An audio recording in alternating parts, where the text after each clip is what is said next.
Good morning, Rumble Studios. Good morning, Rumble Studios. Good morning, Rumble Studios on this 12.13.2024. Current time is 0608 a.m. Eastern Time here in upstate New York. That'd be the southern tier of upstate New York where I live and reside on this Friday the 13th. Thank God it's Friday. Hopefully we have a good luck today. I have the morning coffee, and I am Rich Roberts at Fireman Rich here on Rumble Studios, as well as at Fireman Rich over there on X Live.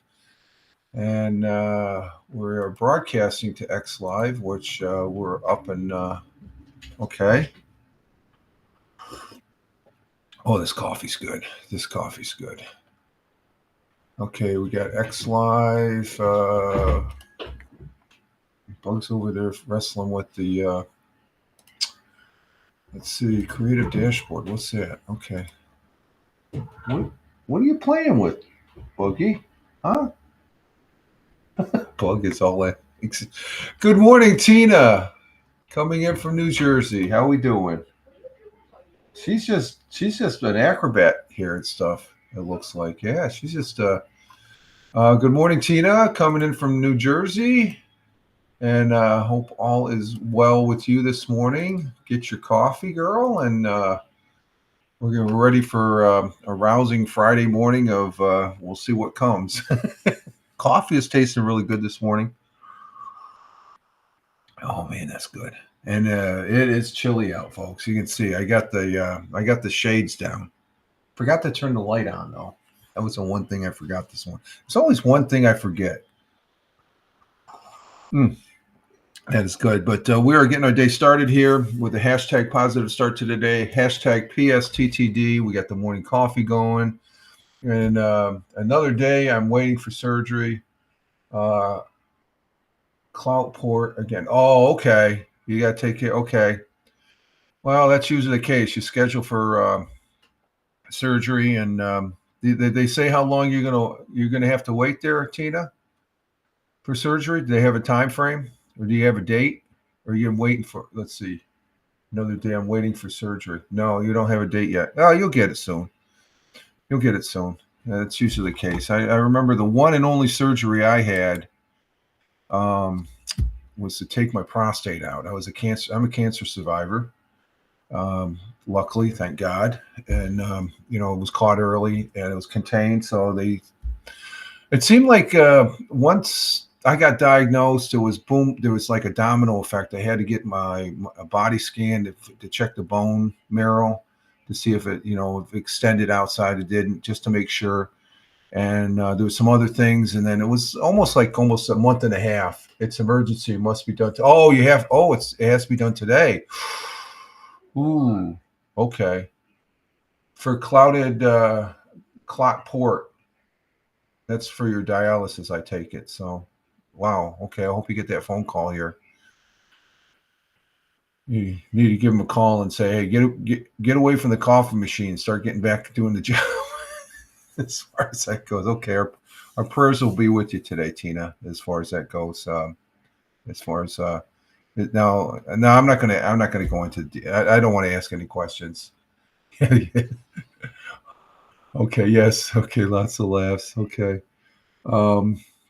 You're in good spirits if you're laughing. If you're laughing at this bonehead this early in the morning, you're in good spirits. So if you get your surgery today, emergency surgery, so it has to be done and stuff like that. So if you don't get it done, then there's some real issues. I take it. So you got to keep that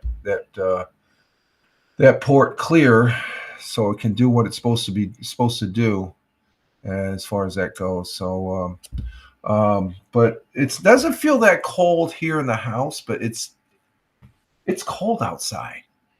It's one of those, baby, it's cold outside, because just by the number as far as that goes, currently we're at 17 degrees Fahrenheit. That's cold. We're back to the cold weather. We had some 40-degree weather the last several days, and which was nice, but it was windy. It was cold yesterday.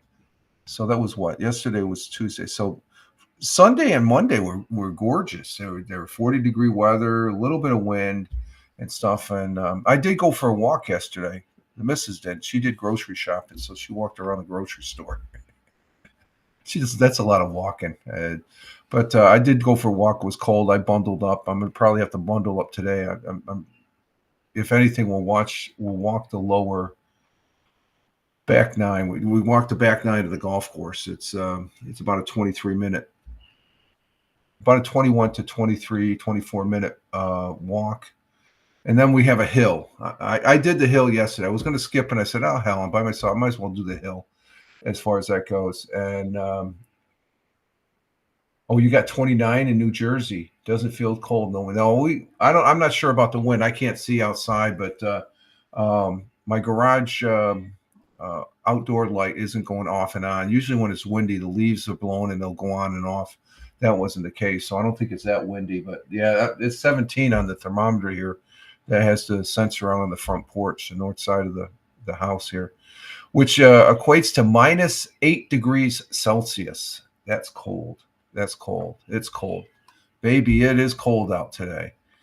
But it was cold yesterday. It was around 20. It was in the low 20s yesterday when I went out for a walk. So this is cold. And we're supposed to have cold for the next couple of days this weekend.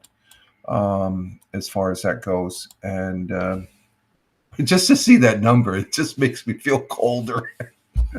In other parts of the county, it looks like it's 9 degrees. That can't be right. No, that's off. That's off. That's up to Binghamton. That's at altitude. That's up Binghamton Airport. This temperature I'm looking at on my weather page. It's out of Binghamton Airport, as far as that goes. And let's see what the Doppler has here real quick here. We got anything? No, it's just some overcast. We got overcast. You can see there. That's the current in the southern tier here, as far as that goes. We're in Tioga County there. But the overall weather for today is let's see, some clouds this morning will give way to general sunny skies for the afternoon. A high of 28 degrees Fahrenheit. Winds out of the west by northwest, 5 to 10 miles per hour. So they're average. The weather is or the winds are average as far as that goes. Sun will be rising this morning at 7:26. Which is another hour and 10 minutes. It's currently 6:16 a.m. It's sun will be rising at 7:26 a.m. and setting at 4:35 p.m., which it drops like a rock. It's when it goes down, it's cold. And when it's cloudy out, it just seems like it's already down. So we'll see what happens as far as it's going to be sunny today. So we'll get some sun. That's good. Our world times and temperatures as I speak, we have in Honolulu, Hawaii at 1:17 a.m. Cloudy skies with a little clearing, 75 degrees Fahrenheit. Phoenix, Arizona at 4:17 a.m. Clear skies, 48 degrees Fahrenheit. Chicago, Illinois, the Windy City at 5:17 a.m. Clear skies, 9 degrees Fahrenheit. They've got 9 degrees. I imagine that's at O'Hare Airport. In New York City, the jungle at 6:17 here in the upstate New York, the southern tier of upstate New York. Cloudy skies with a little bit of the clear skies, a little bit of clear skies mixture, more cloudy than anything. 28 degrees Fahrenheit, and also. As far as what Tina says, down there in New Jersey, central New Jersey, it is 29 degrees Fahrenheit. It is warmer. So we got the cold up here. I guess we're on this side of the front line there, Tina. Going across the pond, the Atlantic Ocean to Cork, Ireland at 11:18. Cloudy skies with some sun peeking through. 43 degrees Fahrenheit in Milan, Italia. Mangia in Milan at 12:18 p.m. 41 degrees Fahrenheit, and it's raining.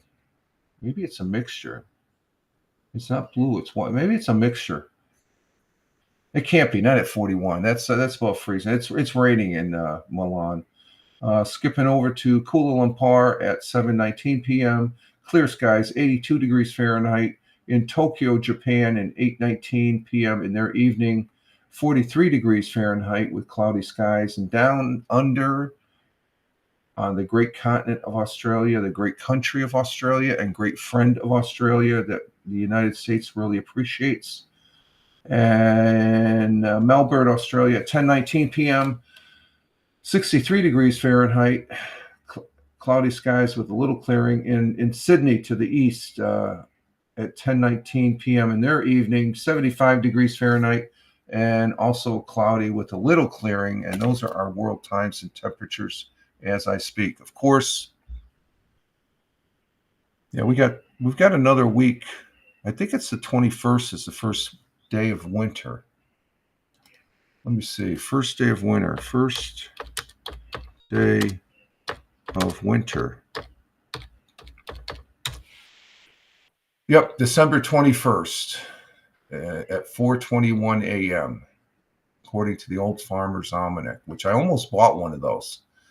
Wednesday afternoon, or Wednesday after the broadcast, sitting here, it was cold. It was cold. So, no, it was raining. That's right. It was raining. And the missus goes, how about, want to go out for lunch? And I'm going, really? And it's like, where? She goes, the Beer Tree. That's up at the Beer Tree is up there in Johnson City. It's at the Oakdale Commons. What used to be called the Oakdale Mall, but it's the Oakdale Commons now. So that meant after we had a great lunch, I had what was called, they have these burgers. It's a factory burger. They make their own pizza. They have their own oven. They cook it. You can see it right there at the bar, and we're sitting out in that thing. It used to be in the old Sears side of the mall. They've got a brewery in there. They took up the whole one end of the old mall. It's called the Commons now. I had the factory burger, and the good thing about Beer Tree, they have several of these in the southern tier, a couple of them. They raise their own meat. The meat is delicious. Oh my God, it's great. It's a good sized burger. It's a little, you could say it's a little expensive, but by comparisons, when you go to McDonald's now, I get a quarter pounder with large fries and a drink. It costs me almost $12-13 now. So throw an extra couple bucks in, and you can go to Beer Tree. And the missus had a steak sandwich, and we also had she got a 5 ounce, I got a 10 ounce. They had it on tap. They didn't have it in the cans, but they had it on tap. It was called the what's it called? Morning Brew. Oh my God, it's a nice sipping beer. It has a hint of chocolate in it, but you don't. This isn't a guzzling beer. This is like a nice. It's almost like beer, like the wine of beer. Wine of beer. Yeah, I mean, you just taste that, and it's so rich. So we had a good lunch, and then we went to BJ's, and then what was I going to say at BJ's? What was the point? We went to BJ's. I drew a blank. Well, we went to BJ's to do some shopping, and that's always good. I saw some people that I used to work with that they are retired now, and that's always a good thing. It seems like I always catch up with some people. At Beer Tree, there was we're getting ready. We're finishing. I just gone to the bathroom, and sat down, and then all of a sudden this person comes over, and I'm looking up at it, and I go, I guess I could say his first name. It won't be giving away any much. I go, Sean. And so what the hell? I haven't seen him in a couple of years. I used to work with him. Great kid. Fantastic. He's I'm not going to say what he does now, but very successful. Was a pleasure to work with him, but to see him again, it was like, that just topped off the meal. as far as that goes. So we talked a little bit, took a selfie, and I sent it to the guys that I used to work with, and they were just wow, because Sean doesn't live in the area here anymore. He's out of the area, doing some really great work. So it was great seeing him. And but we went to BJ's. What was the thing at the BJ's? What was I going to get? We were going to get something at the beach. I can't think of what I was talking about. It sounds good. Yeah, it does sound good. It is good. Yeah, yummy. Nothing like a good burger. Yeah, I love a good burger, especially a cheeseburger. I think that this was there was cheese on it, but they're French fries too. Oh my God, they're seasoned so. Oh, it's well. I think the meal for me, just to give you an idea, it was $18. It was well worth $18. I mean, something like that. I always thought Five Guys was the best, but this is the best. Five Guys is good. Don't get me wrong. I'll go to Five Guys in a minute.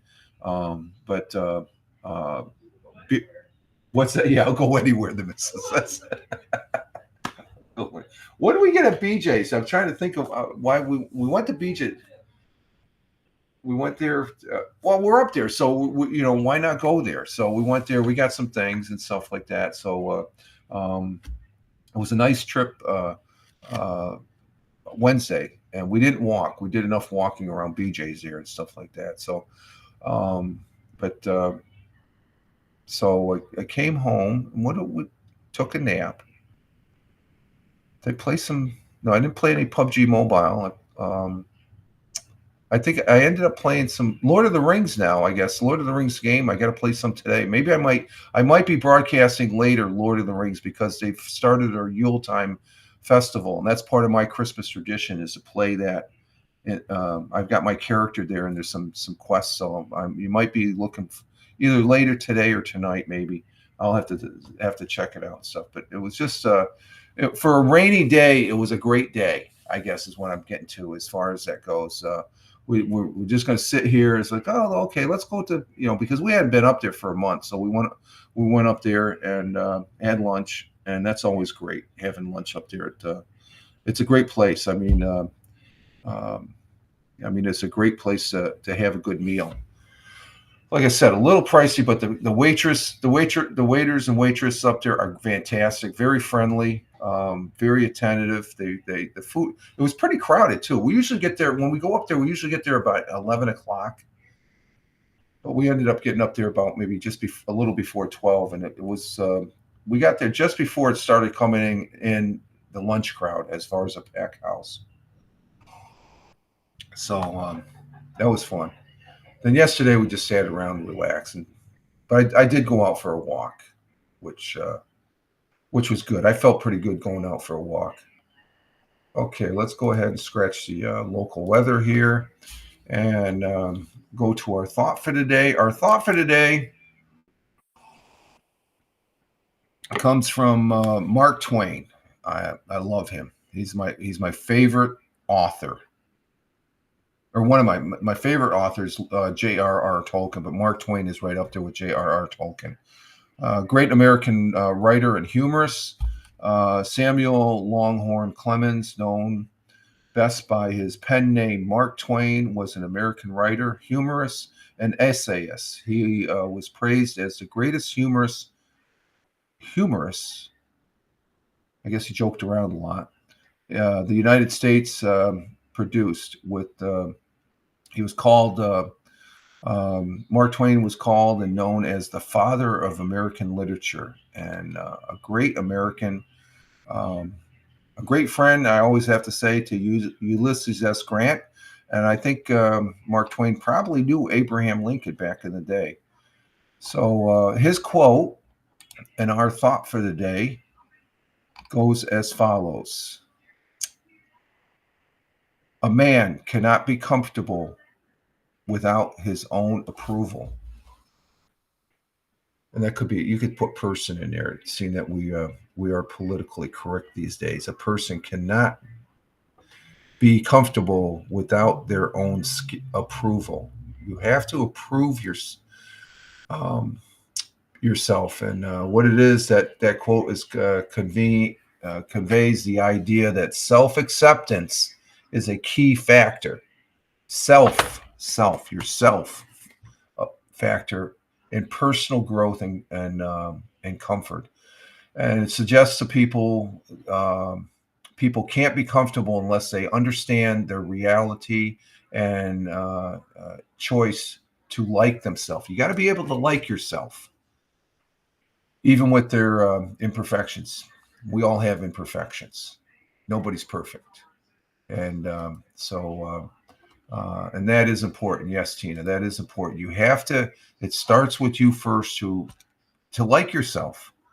I do know some people that they don't really care for that. They don't give a rat's ass about anything. It's like, that's not life. Life is, you got to like yourself, then you're able to enjoy life, and you're comfortable within your own skin. So a man cannot be comfortable without his own approval. So you have to be approving of yourself. I approve myself. Sometimes I say, geez, I'm a knucklehead. I could do better at stuff, but I'm still comfortable with myself as far as that goes. So thank you, Mark Twain. God bless and Godspeed. And let's see, our national day today. Let me see something. I want to check that. Let's see. Okay. It says we're unstable on Twitch. Huh. But we're at 10,000 KBS. So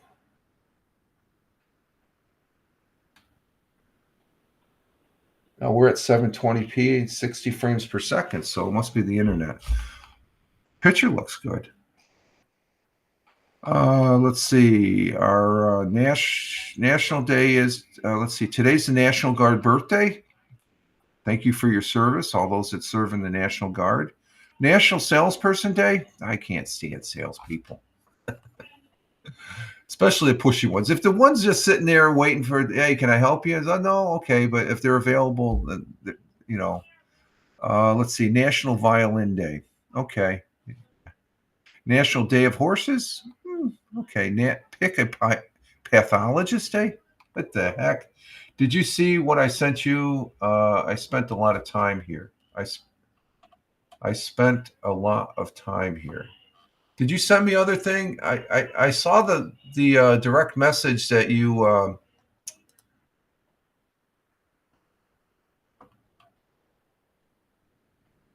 you said, "Oh, I'm so sorry. My friend from something called, and I hope I forgot you were on." Yeah, no problem, from last night. That last night's broadcast. That's no problem, Tina. If that's what you meant. That's what I got. Is that the direct message you sent Twitter wise or X wise? I got that.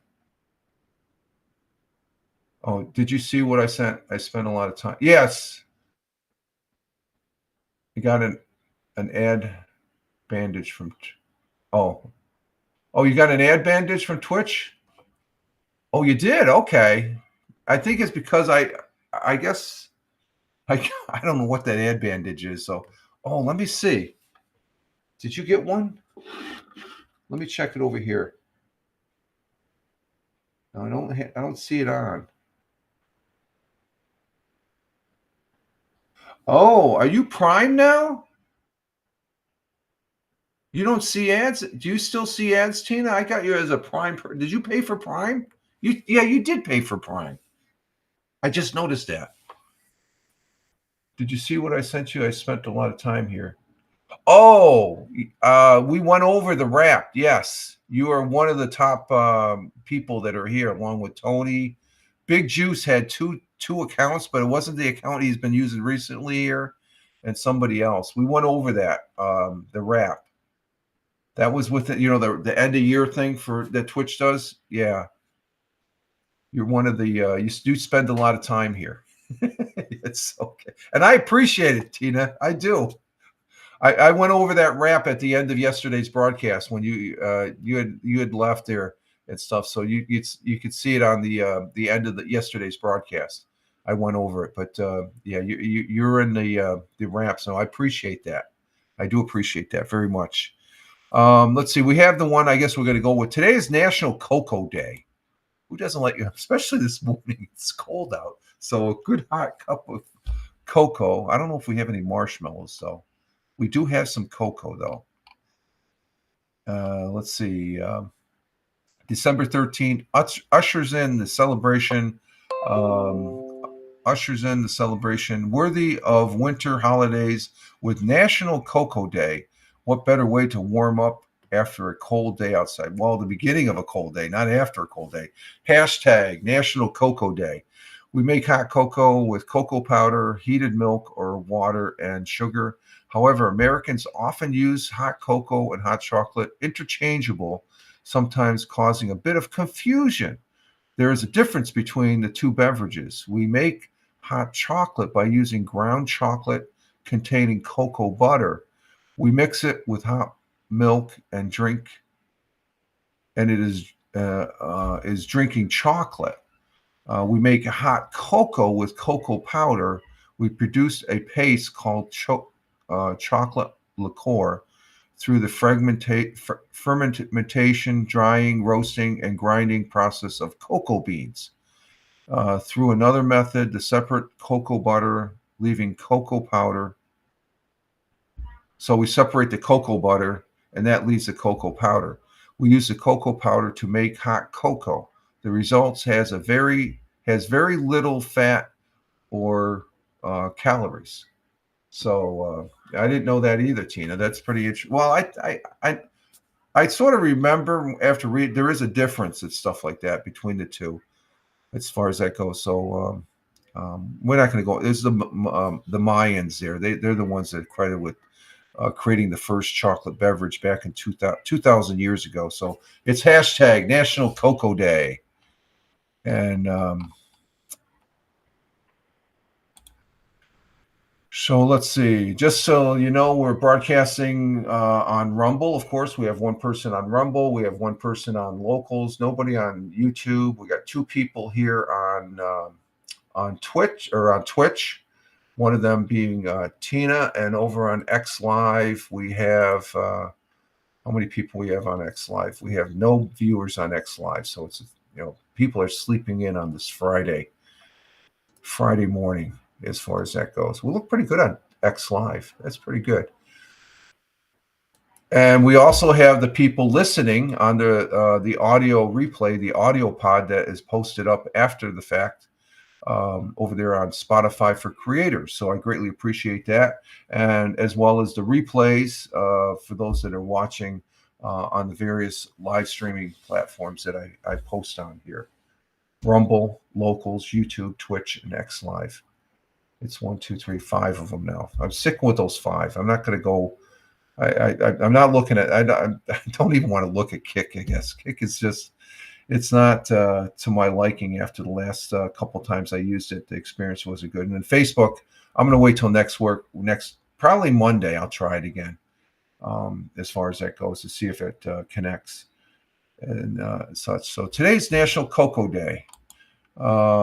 So again, I appreciate, and tomorrow or yesterday we did do the audio podcast over there on Spotify for podcasters. And again, I'm enjoying on the live stream here. As soon as I get done, I download the audio or the file and I upload it over there on Spotify. And it's it only takes me like a 30-minute thing, so it's pretty neat to be able to put it in the audio format that. And I've been doing audio for years. I like doing audio, and just the capability of taking a live stream and put it on. And Spotify, if you have the Spotify on the web, if you go to Spotify, which I do every other day, there's some podcasts I do listen to, and some people that do make audios I listen to. If they do the same thing, they upload a podcast that came from a live streaming.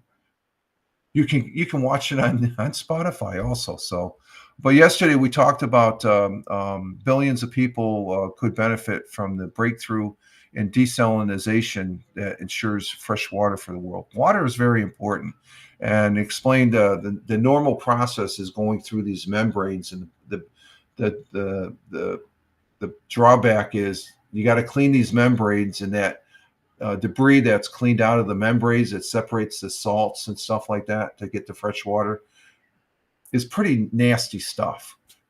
Well, they got a different way where they use solar, I guess, and stuff like that. But it increases the effectiveness of desalinization by 30%, which is a lot more water. And it's a lot quicker. And so we have quite a few desalination plants around the world. And they're mostly in third world countries that basically they don't have a clean source of water. So that's their primary source of water in some cases, because they dig in the ground for a well, and sometimes they come up empty. But we talked about that yesterday, and Spotify for podcasters. Now next Tuesday will be a Mixcloud day, so I'll be doing the Mixcloud broadcast of the Tiger Radio Show. So I won't be doing any live streaming or audio podcasts unless I decide to do some live stream gaming later. And then we'll do an actual audio podcast next Thursday and stuff. So, and let's see, we do have a 100 years ago today from Wednesday. So we do have that. Let me get that queued up.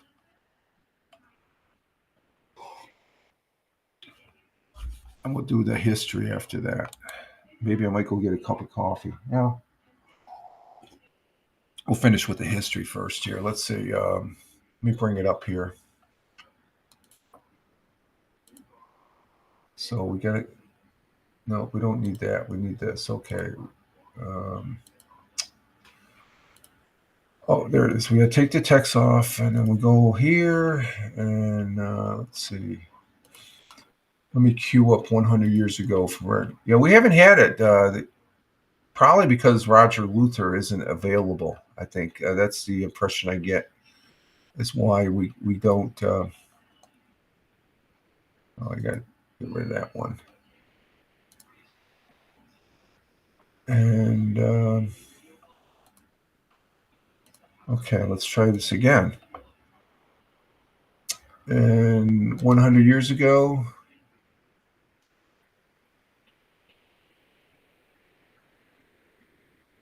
Okay. And before we get into 100 years ago, we have Tony D in the house. Tony D is in the house. Good morning, Tony. There you go, Tony. Good morning, Tony. Tony D is in the house. Salute to you. Hashtags positive start to the day. And the missus says good morning, and she knows you said good morning to her. Thank you, Tony. Coming in on the Rumble side initially, and over down there in Warner Robins, Georgia, it's 33 degrees Fahrenheit. You're a lot warmer than we are right now. We went to 16 since we were 17 since I started this broadcast 35 minutes ago. We're currently at 16 degrees Fahrenheit, and as far as that goes, and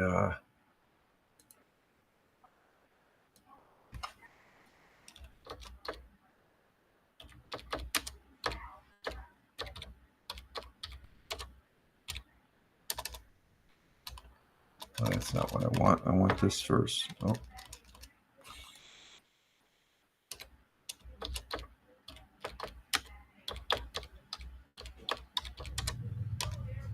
Oh, there's the heater. We went down a good degree, so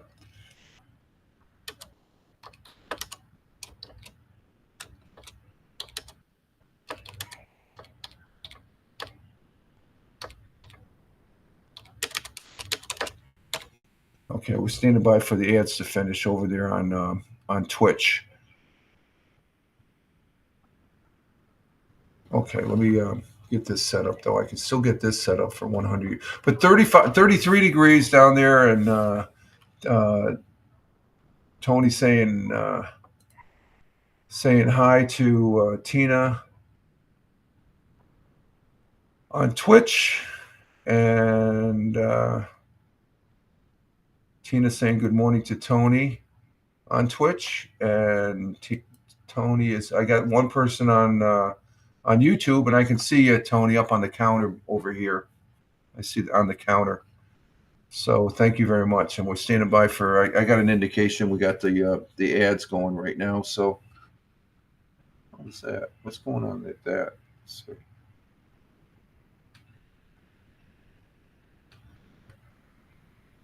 So we'll stand by for the ads and such.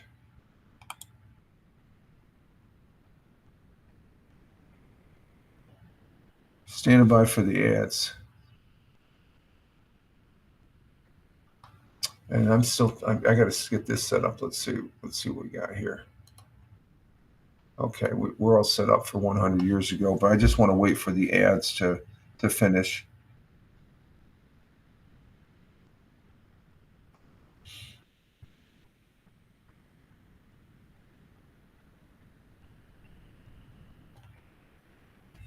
And we're at 6. We dropped a degree. We dropped a whole degree. Wow. We dropped a degree here. And we still got 2 more minutes. So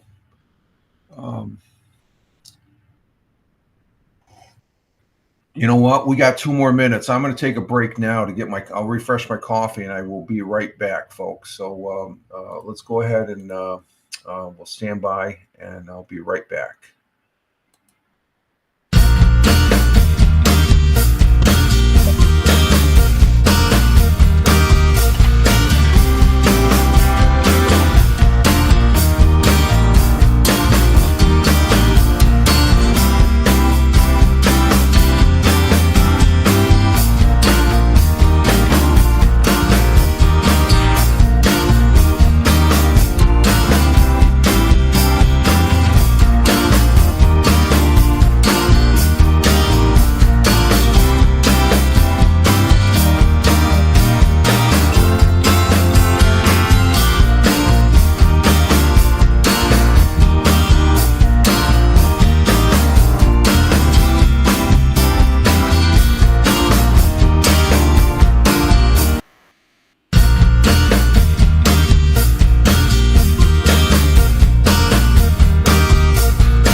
And we're back. We are back here for the Friday morning coffee, 12.13.2024 at Rumble Video broadcast. And we are broadcasting into Rumble, Locals, YouTube, X, and Twitch. And I took an early break there because I guess are we done yet? 3 seconds. Oh, we still got another minute. We still got another minute as far as that goes. So we're still standing by for the we're still standing by as far as for the commercials to finish. And 42 seconds. So there you can see them up on there. It's a little delayed when it comes up on the TV there. I still had another minute. I could have gone to the bathroom. Got a half a minute. Why is that so long? It should only be about 2 minutes, not 4 minutes. What the hell's going on there? Is it because they didn't get a commercial in the beginning? I don't know. But we could stand by. It's all part of the process and stuff like that. So we're holding tight. And then we're going to do 100 years ago. I got it all set up and ready to go here. And let's see. There's the heater. It's on again. We're still sitting at 16 degrees Fahrenheit, which is, how much is that Celsius? We dropped a degree. So that's negative. We went from negative.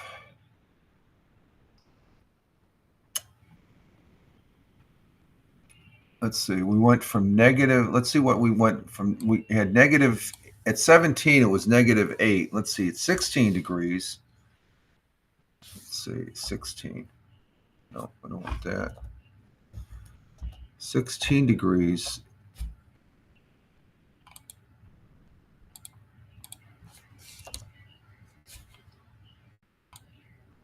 Let's see. 16 degrees.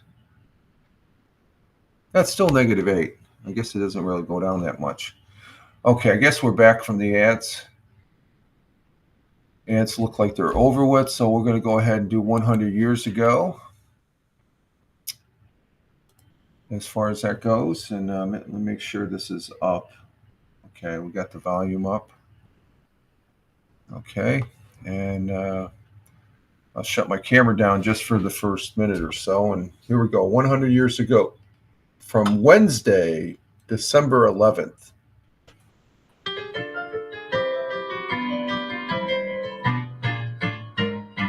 Hundred years ago today, fire broke out this morning in the apartment building at 80 Carroll Street.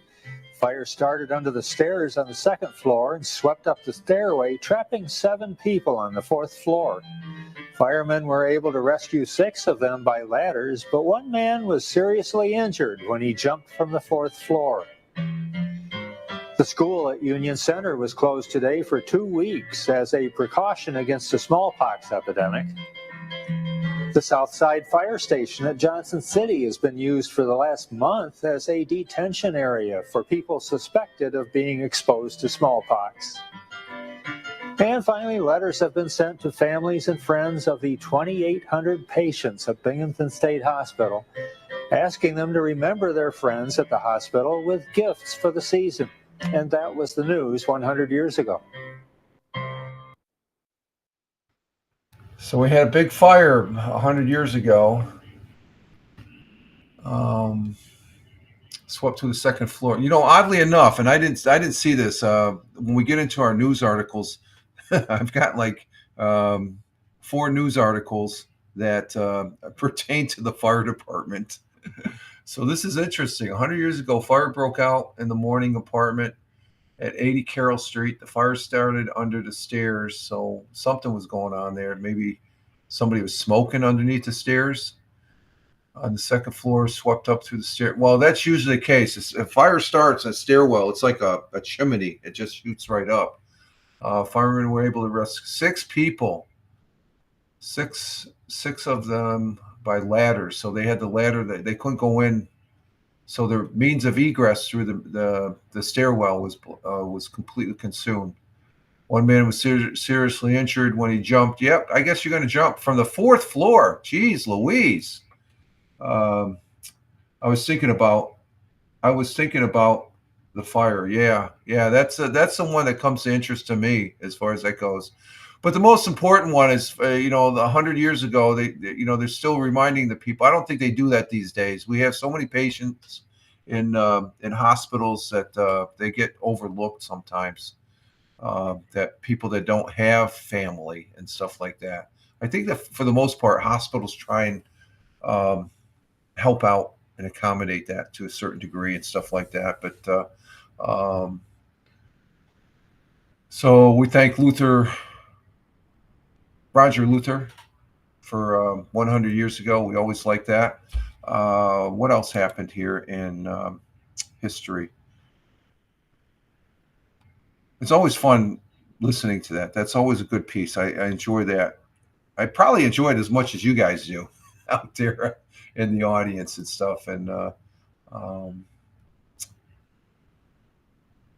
let me see, what are we doing here? We're putting in the no, we got to put in the text here. Tina's laughing. Yeah, you. We all enjoy it, right, Tina? There we go.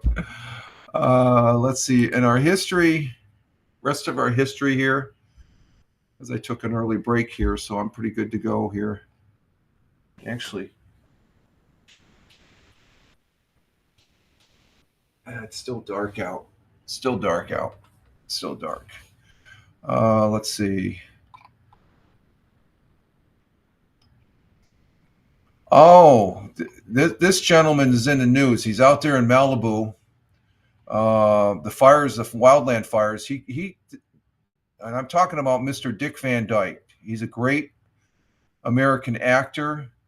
He, I want to. He is. The other day they mentioned how he was 98. Well, he got his birthday present because he had to crawl to his car, and then he was helped out of the fire area there out in Malibu, the wildland fires. But today, a happy birthday to our beloved entertainer, Dick Van Dyke, who turns 99 years old today, known for his beaming smile, physical dexterity, impeccable comedy timing, and unforgettable screen role. The actor, comedian, writer, song dancer, produced and starred in films such as Bye Bye Birdie, Mary Poppins, Chitty Chitty Bang Bang, and the television show Dick Van Dyke. I grew up with Dick Van Dyke. I love him. Always watch. Yeah, same here, Tina. He is hands down one of the great American actors in my lifetime, I would say. Just days ago, Coldplay released a music video of frontman Chris Martin playing a tune off their new album, to which Dick Van Dyke danced and sings along. So I'd like to play that here, but I'm not going to do any music. So I heard about him starring in a Coldplay. So, but he's dancing and singing along. All My Love extent, and it goes on for 7 minutes. So check that out. Diagnosed Murder 2. Oh, okay, yeah. So check out Dick Van Dyke on YouTube for the Coldplay release of their thing. I'm gonna be looking at that right after this broadcast because I know it's got to be good, and it includes interviews with the great actor about his life as well. 99 years old. God bless you, sir, and a big happy birthday from all of us here on the Friday Morning Coffee to him. He is a great guy. He was born in 1925, and actually, that's 3 years before my. Yeah, that's three. My father, I think, was born in 1928 or 1929. So my father passed away. It's been over 10 years now and stuff. But he was born in 1925. Yeah, wow. That's what I'm saying right now, Tina. Wow. Happy birthday, Dick Van Dyke. Wow, that's a. But he barely survived the wildland fires. For the reports I've been watching in the news, that along with the drone thing that's going down in Jersey, I'm trying to keep tabs on that, on what's going on. But the wildland fires, I think they've got it 30%. As of yesterday, was 30% contained. So, that's a good number when you have a wildland fire. They're just bringing the air dumps in at night. They're just dumping, because they're so vicious, the wildland fires there, that it's a wall of fire. They just got to let it burn out and stuff. So, but the report was he was crawling to his car because that's how bad the fire was. And then I guess there were some neighbors that rushed in to help him and got him out, or else and I guess in that neighborhood, he lives near Cher. Cher's house was consumed also. So she's another one that I saw in the news. So be safe there. There's a video right there. I'll have to check that out. 1577, Sir Francis Drake of England set out with 5 ships on a nearly 3-year journey around the world. And then I thought this came out. Yeah, okay. It's 1967. Guess Who's Coming to Dinner, starring Stacey Spencer, Spencer Tracy, Sidney Poitier, and Katharine Hepburn, was released in theaters.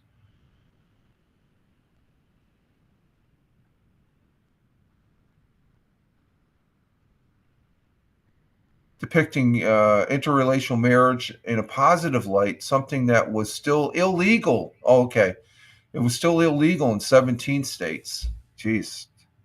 That's back in 67. It's like how much of ignorant we were as a, yeah.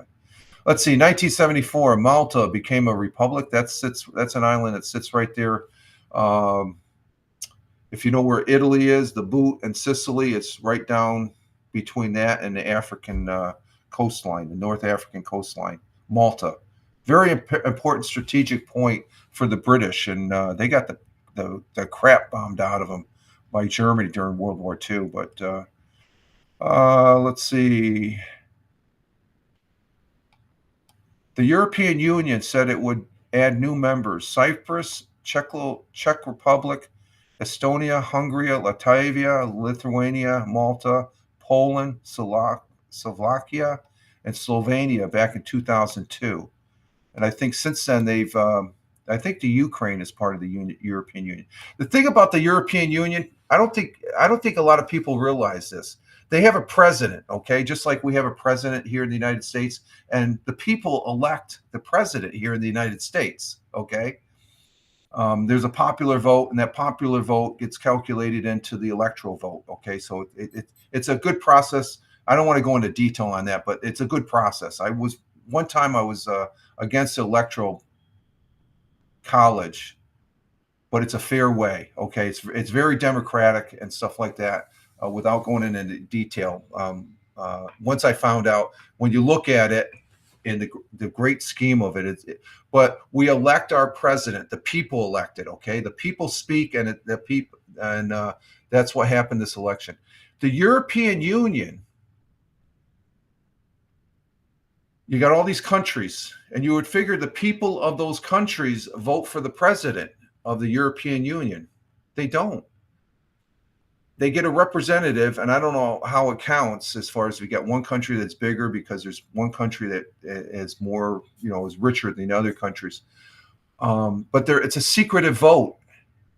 It's up to those members. So it's like, okay, the people voted those representatives, but it's sort of, I don't know. And I think, is the UK like that? I don't like that. It's like, as far as that goes, you have a vote in the you vote for your main leader and stuff like that. And the European Union, the people do not elect their president of the European Union. They're chosen by the representatives. They said, yeah, that's what I said too. And that's strange. I just thought automatically they voted on them, the people and stuff. They don't. It's the representatives. So, but that's a European thing, I guess they do over there in Europe. All those European countries. Of course, Great Britain isn't part of the European Union. They bailed out of it. And the person I play with, there's an individual that I play PUBG Battlegrounds. He's over in the UK, and he says it's benefited the UK. UK is they didn't. I don't really. I'm not against the European Union, but it just, I guess I saw I lived in Italy for 7 years when I was in the service. Okay. I was there twice, 2 years the first time, almost 3 years the first time, and then 4 years the second time. And they have the Italian lira. You can't get the Italian lira. That was nice to, it's Italy, it's lira, I think the European Union waters down the country's significance or something like that in America. I guess Europe is still Europe, though. Let's see. Also today, on this day in 2003, Saddam Hussein was captured by U.S. forces while hiding in a hole under a farmhouse near his hometown. And in 1862, Union forces, led by Major General Ambrose Burnside, launched a futile attack against entrenched Confederate soldiers during the Civil War Battle of Fredericksburg. The soundly defeated Northern troops withdrew 2 days later. So that's where the Southerns kicked the Northern's ass. Let's see. Tina says, I don't like people from UK talk about our president. They don't know what we are. Well, they have an opinion, but it's when they start going a little negative. That's where I don't like it. I could see them having an opinion if they like or dislike. But I know where you're coming from on that, Tina. And I've had discussions with people over in the UK. We do have, and these are the people that they get that. Okay, they get that fully because I say the same. I don't understand what goes on in the UK and stuff as far as that goes. Um, but then we have some Americans that live overseas, the American Pats, which they're still American citizens and stuff like that. Sometimes I don't think they have the full grasp of what's going on in this country. They have their American pride, and they're proud to be an American and stuff like that. But I think if they live overseas for a long period of time, and I've experienced that when I was in the service. I was in the military, but when I was my first duty assignment, I was away from home for 2 years over in Italy. Never came back to the States, and I got acclimated to the European being in Italy. But then when I came back, it's like, wow, what a difference. It's just that 2 years away from the States. And the same thing was when, before I got out of the service, we spent 4 years. Well, 4 years we spent over in Japan in my last duty assignment. We did take a trip to Hawaii, but Hawaii, it's part of the United States, but it's a whole different climate there. If you've ever been to Hawaii, you said, wow, this is part of the United States. This is cool. Hawaii is nice. But the people that are here, as much as we say, well, we live a drab life. We know what's going on in this country, know what goes on in our community. What goes on in our community goes on in other communities and stuff like that. Let's see. What else do we have here? In 1937, during the Second Sino-Japanese War, Japanese soldiers massacred an estimated 200 to 300,000 citizen war prisoners and so on. Yeah, that's back when Japan was a real nasty country. They were a nasty, nasty country. It was on this day in 2000, Republican George W. Bush claimed the presidency a day after the U.S. Supreme Court shut down further recounts of disputed ballots in Florida. That's when Florida didn't have their act together. Democrat Al Gore conceded, delivering a call of national unity. And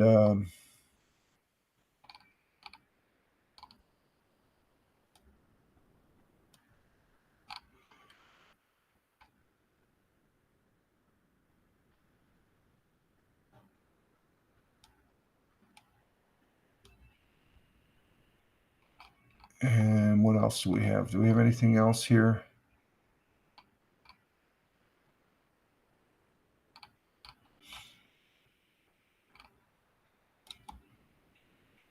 And that's it. That's it for the history there, as far as that goes. So there's our history.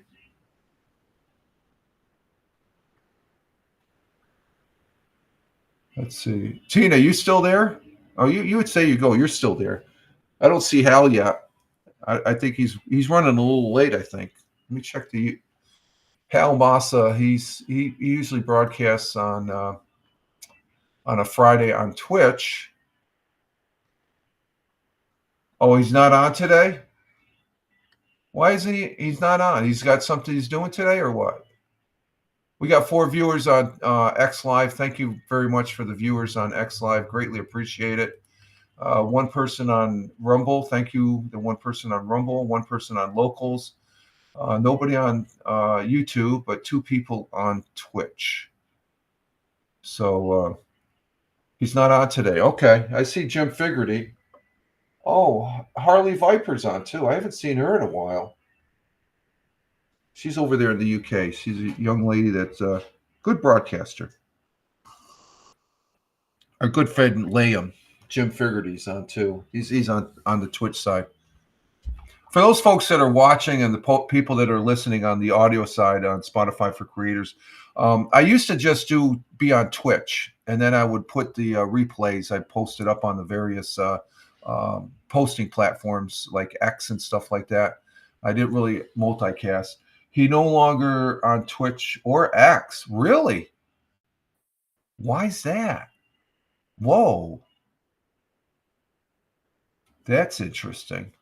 Does he explain it in his last broadcast? Well, he went, I don't know what his last broadcast was. It probably so he's just doing TikTok and Facebook now. Oh wow, why is he giving up Twitch and X? I'm not. It's his choice, but I guess as a broadcaster, YouTube, Facebook, Instagram. Oh, he went to Instagram. Okay, TikTok. Yeah, I don't do the Instagram. It's too much. Instagrams the broadcasts don't get saved. I don't think, unless you turn them into a reel. I think I don't understand. And TikTok, well, there's some news on TikTok. I think January 19th is the drop date where they got to comply. And Tina says, to be honest, I think his phone is too old. No, well, I don't know. I think he's doing fine on Twitch. Twitch, you don't have to have a complicated. This phone right here is my old LG phone. You can see the cracks in it and stuff. I use it as an extra viewing piece. This is an LG Stylo 3 or Stylo 4, I think, because and this still gets on the internet, and I can broadcast on this. I know what you're saying about old technology and stuff like that, because I don't know, you got to update, I guess. That's how these tech manufacturings make the money and stuff like that. So, but I think he's given up a lot as far as let's see, but he's going on. It keeps going out during. Oh, he has okay. So yeah, it might be his phone. Yeah, you could be right, Tina. He gets frustrated with that. I can understand that. As if it's constantly crapping out on you, I can understand that. I used to just broadcast on Twitch because I didn't really care for YouTube. I couldn't broadcast on X Live because I wasn't a premium member. Now I can, as far as being able to broadcast from X Live Office, YouTube, or Rumble Studios. And you you have to be a premium to use X Live off of Restream and StreamYards, I think too. And Twitch is great. Twitch, I love Twitch. Hey, there's coming in from YouTube, Glick from Nonsensical Network. He has a whole host of interesting broadcasts there, and he says, let's put that up on the let's pin his comment here. He goes, "Hey, good morning, happy Friday, y'all. Yeah, you just got to get through the day job there, Glick. Be safe. Glad to have you here, my friend. Nonsensical Network. They have shows just about every night.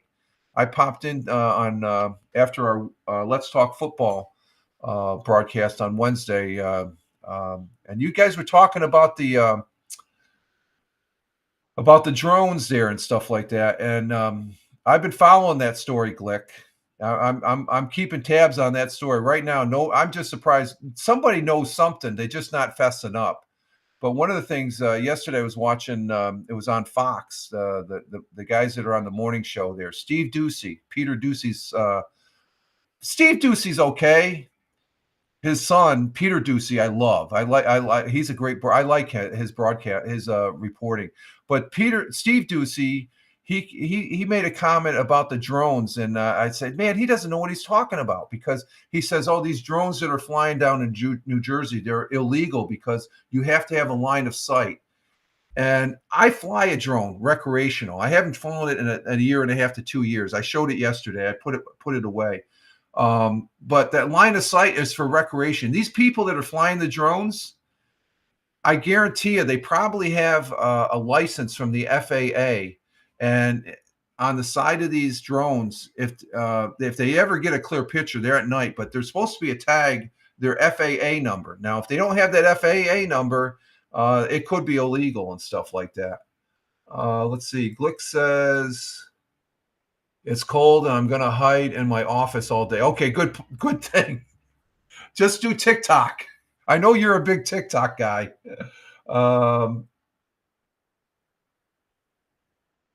Oh, you think my idea, it's Domino's looking for a new way to do that? Well, Amazon hasn't fessed up or whatever. everybody's confused. And I think what it is the bureaucracy. Nobody wants to take charge. You know who I think should be taking charge? The United States Air Force. They're the ones that control the air and stuff like that. They need to shoot one of these suckers down to see what's going on. There's too many people that are fearful down there. I know I would be. The unknown. And Glick says, I was shocked Jeff hadn't heard. I was shocked too. It's like, what the F? That was a what the F moment. I'm saying, Jeff didn't know? It's been going on for it's just the last week or two, it's become prominent. But about the drones, he's the conspiracy guy. Exactly. I'm monitoring the story as well. It's definitely it's caught my attention. Being an X premium user, you get to use this program called X Pro. It's the old TweetDeck. I got a column up there, strictly Jersey drones. So I get anything that's tagged with Jersey drones. And some of the pictures are very interesting. So I'm not going to say too much. It's just the fact that nobody knows nothing. And I think I'm almost thinking it's just the way they're doing a grid motion and they're coming out every night and there's so many of them. I think somebody's got to know something. And there's a congressman that came out the other day that's on two high committees that relate to travel by air and commerce. And he said there's a mothership, the so-called mothership. I'm not too. There's something they're coming from the ocean, but the Coast Guard, from what the latest report yesterday told the governor of New Jersey, they don't see a ship sitting off there. But there's another conspiracy theory that the United States Air Force has a KC-135 circling out there, and the Air Force saying that's a training mission. But where they're parking, that's where supposedly the mothership is. I'm wondering if these drones, as large as they say they can be as large as a kitchen table or a dining room table here, or the size of an SUV. I wonder if they're doing refueling of these drones or something like that. So we're keeping tabs on it. And but I was just surprised because Jeff didn't know anything about it, man. And what I'm talking about for the folks that are watching this on the replay and listening, Nonsensical Network has a Wednesday evening news show. It's called What the F News. And they just talk about some off the wall. And this is definitely an off the wall story. And Glick's very good friend that he's known for quite a long time, Jeff, who's down there in Mexico. He lives down there in Mexico. He's used. I would figure he was on top of this, like peanut butter on bread, and he didn't know nothing about it. I'm like, holy crap! So I guarantee you, he's digging into it, Glick. He is glicking into it, and Tina says yes, good idea. Yeah. So glad to have you here, Glick. And again, Glick also has one of his other highlight shows. His premium show on the Nonsensical Network is the all-time favorite, the Saturday Night Challenge, where you can come up. And they don't bite. I've been up there before. I need to make another appearance there, I guess, and stuff like that. And Tina says, what WTF news is funny. It is funny, especially when you get Glick and Jeff going. They've been doing this for a long time, but they've expanded out on the Nonsensical Network as far as that goes. And he's got some good eggs over there that as far as doing the shows there. I know Jeff and Blaze they're doing the Friday. I think tonight they got the Friday. They're viewing a movie or something like that. Gets a little too long. If I can't watch a movie and do commentary. It's just. But check out the Nonsensical Network. They're back on YouTube, and they do broadcast on Twitch, and I believe they're over there on Rumble also. But check them out. The Nonsensical Network, Nonsensical Non 2 is their Twitter handle, X handle, and just if you're not following them, go ahead and put in that search thing there on Twitch, Nonsensical Network. And let's see, Glick says, oh, he's definitely looking into it now. I got his attention. Now, yeah, I know now he's curious. Yeah, always a surprise and stuff like that. So we're I'm looking at since the beginning of this week. Every day I've been looking at the news feeds as far as, and it's the same stuff, Other than that congressman that came out the other day, and then Peter or Steve Ducey saying that they have to be in line and sight. Not necessarily. If they have a license, if I was licensed, which I thought about getting my drone license, if you're gonna make money flying drones, taking pictures, you got to have a license. That's a law. That's an FAA law. Like if I flew mine over my neighbor's house and then they just gave me $5, that would be illegal. You can't do that. A recreational, I have to have line of sight at all times. So the furthest I've had my drone out was probably out in the cornfield, up on the hill, almost a half mile. I could still see it, but it's up ways. I usually fly right around 200 feet when I do fly. It's a Hubsan 501 drone. It can fly for 20 minutes. Matter of fact, I got the battery right here. Here's the battery right here. Yeah, here's the battery. That's the drone battery right there. I got 2 of these. And then for the controller, I got it out. This is the battery for the controller. So you can see, there's the Hubsan. That's a Hubsan. Let's see if that gets in. Hubsan battery. So I do know a little bit about drones, and these drones right now, from what they look, they're big. Let's just say one of those drones, you're talking probably over $150,000 for them. Appreciate the shout out. Yeah, you're welcome, Glick. You're more than welcome, my friend.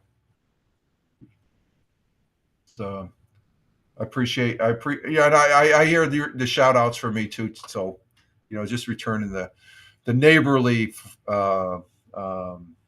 being neighborly there from this delusional old man. I still get it. I still laugh about that because the missus had called me that a few times. She said, "You're delusional." I have fun with that. But check out the Nonsensical Network. They're a good bunch of guys.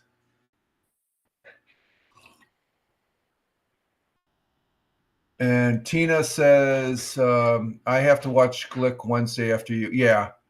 Well, on the football, and we're going to get to the football because there was a football game last night, but let's get the basketball out of the way. The Celtics played last night. Let's see. Wednesday night, the Knicks lost to the Hawks.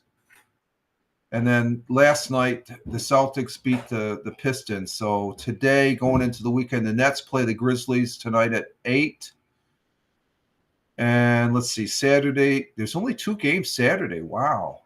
And then Sunday, the Knicks play the Magic at 6 o'clock. And that's it. And for NFL football, like Tina says, she watches Glick on WTF News there after me. I come on at like 7 o'clock. Glick starts right around the same time, but he's on YouTube, and and I bounce in there after I get done with my football broadcast, which we had a good broadcast this Wednesday night. We had Tony D and Michael Bathurst up. So that was a real treat for me. So I really appreciate Tony D coming up, and then also Michael, where we Wednesday or Sunday mornings at 10:30. All 3 of us are up on Tony's broadcast, Belt Kings Fantasy Football. So we're talking about footballs. We're in week 15, and there was a game last night. I guess the LA Rams, they're for real. They won again last night. They won 6 of the last 7 games, from what I've been told. So they were able to squeak out a win against the 49ers, 12-6. Low scoring game. Of course, they beat the Buffalo Bills this past Sunday. That was a high scoring game by 2 points. It was 44-42 or something like that. And but we have some games this weekend, and the only game I am definitely keying in on, there's 16 games, but the one game I'm keying in on is going to be the Buffalo Bills playing the Detroit Lions. That's going to be the game to watch. There is the Philadelphia Eagles playing the Steelers, which incidentally, I think. Look, you said you went to. How was your trip to the football game to watch the Cleveland Browns play the Steelers? I know they lost, so but you still went to a football game. That's pretty exciting. And let's see. Glick said about basketball to backtrack here. Cavs. Oh yeah, the Cavs. They're eating it up. Glick. Yeah. The Celtics are 3 games behind them, so the Cavs are. I have yet to watch the Cavs play. I think I did watch them play the Celtics, and the Celtics I think won. That's a couple months ago and stuff like that. But Glick went to see the Pittsburgh Steelers play I guess the Cleveland Browns playing Pittsburgh in Pittsburgh a couple weeks ago. Not this past. Was it this past Sunday or last Sunday? It might have been this past Sunday. Let me check here. When was that game? I'm checking. Oh, it was this past Sunday. Yeah, the Browns, they lost 27-14. And Tina has a feeling it's bad. Oh, I don't know, Tina. It's going to be close. Let's see. Let's see. Oh man, we had a lot of fun in Pittsburgh. Nikki is a diehard Steeler fan. Yeah, I thought they might squeak one out, but the Steelers, they got a tough one this Sunday. They're playing the Eagles. I'm picking the Eagles to win on that one. That's going to be a good game. Of course, the Buffalo Bills playing Detroit. That's the main game I'm concerned about because that might be a prequel to a Super Bowl matchup, the Bills and the Lions. They're going into Detroit. And then let's see, Cleveland. I know they're playing the Chiefs. Oh, they're playing Kansas City in Cleveland. I think I picked Kansas City. Also after Sunday morning's Bell Kings Fantasy Football at 10:30, Glick on the Nonsensical Network. He has some really informative football watchers and fans on his football broadcasts at 12 o'clock. Unnecessary Roughness, where he talks. He has a good beginning there talking about the college games from Saturday, but they make their picks on the games on that broadcast, and they have a good cross. So there's a lot of football talk between Bell Kings Fantasy Football, Unnecessary Roughness, and then I got my little ass show, Let's Talk Football, as far as that goes. Let's see. You think the Steelers will sneak away? Yeah, that over Philly. That's going to be a good game, though. It should be a good game. We'll see. I know he's saying about Nikki. I think Nikki wants the Steelers to kick Philly's ass. Okay, so those are the football games. Of course, the Jets are playing the Jaguars. I picked the Jaguars. Detroit and Buffalo is going to be a fun. Yeah. We talked about it Wednesday night, and Detroit's a little. I guess after this last weekend, you could see they're a little banged up. They're a little bit banged up because who did they play this past Sunday? They played. Who did they play? They played the Packers, and they won on a field goal. Jake Bates kicked, or it was last Thursday night, 34-31, and as Jake Bates kicked that field goal with a few seconds left. Jake Bates being a former player and kicker for the Michigan Panthers in the UFL. I love Jake Bates. The first time I saw him kick on the opening of the spring season, he kicked a 65-yarder, something. And we have the missus joining us in the dining room. I like to say that because I hear the noise, so she's just shaking her head like, you don't have to say that. I announce every time I eat. Let's see here. Okay. Let's see. That's football. That's sports. I don't have to take a break because I got a coffee here. So what do we got? It's too cold to do anything. So. Huh? It's too cold to go outside. It doesn't look windy out. Not yet.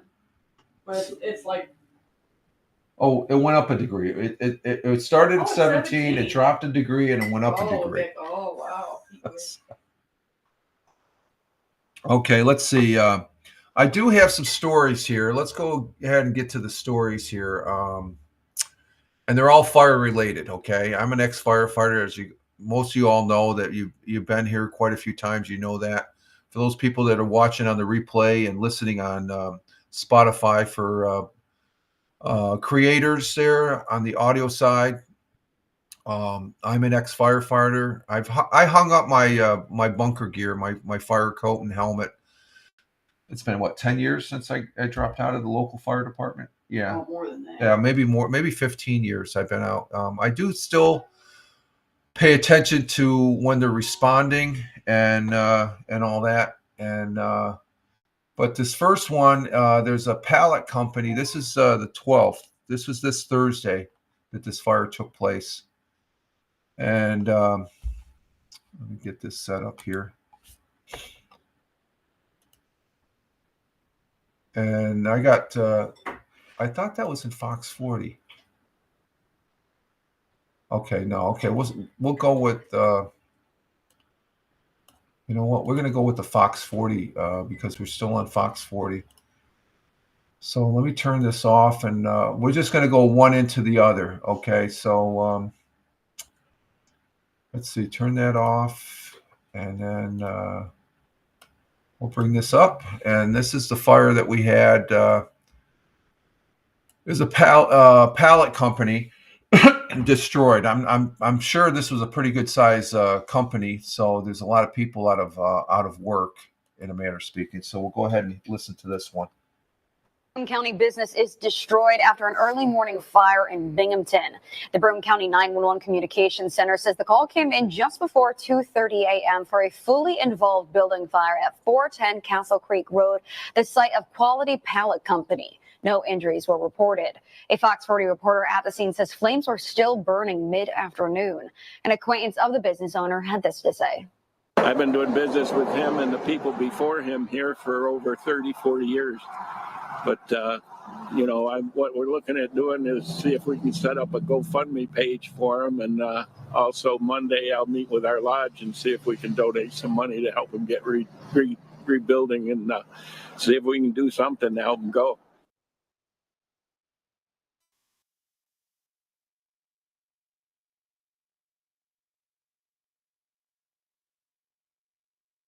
Good afternoon, and thanks for being here with us for 12 News at Noon. I'm Jess Lipson. Crews have been working tirelessly all morning on a second alarm fire that broke out at a pallet company in Shenango. Behind me is what was captured in the early hours around 4 a.m. According to Broome County Dispatch, crews were called out to the blaze around 2:30 in the morning. The fire was soon upgraded to a second alarm with more than 10 fire departments responding. The fire broke out at Quality Pallet Company at 410 Castle Creek Road. According to the assistant fire chief, the building collapsed around 4 a.m.